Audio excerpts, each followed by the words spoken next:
আমাদের ওস্তাদ যে আম ভর্তা বানাইতেছে, আমরা কিছুক্ষণের মধ্যেই আম ভর্তা খাবো। খুব লোভনীয় আম ভর্তা। এটা তৈরি করতে যা যা প্রয়োজন হয়েছে দেখি। এখানে শুকনা মরিচ, চিনি, জল লবণ, থেকে জিভ বেরিয়ে আসছে।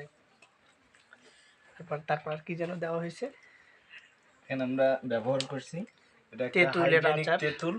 তেঁতুলের আচার, যেটা বাচ্চারা খুব পছন্দ করে। খুব সেটা আজকে লোভনীয়। আমরা দেখতেছি তৈরি করে, যেটা দিয়ে আসলে কতটুকু আমরা আম ভর্তাটা স্বাদ আনতে পারি সেটা আমাদের পরিস্থিতি চলতেছে। সাথে আরো 2টা গোলগোলা দেওয়া হয়েছে সাথে তেঁতুলের এখানে আমরা আচার। ফেলেছি এই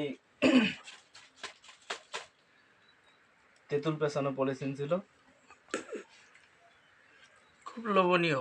পানি ধরে রাখতে পারতেছি না, তারপরও চেষ্টা করতেছি যাতে আটকে থাকে। জল বেজি বেরিয়ে আসছে।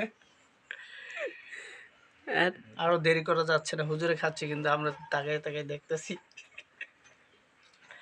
এটা কিন্তু মানা যাইতেছে না, তারপরও চেষ্টা করি। শুরু করে দিচ্ছি এখনই আমরা। এখন খাবো।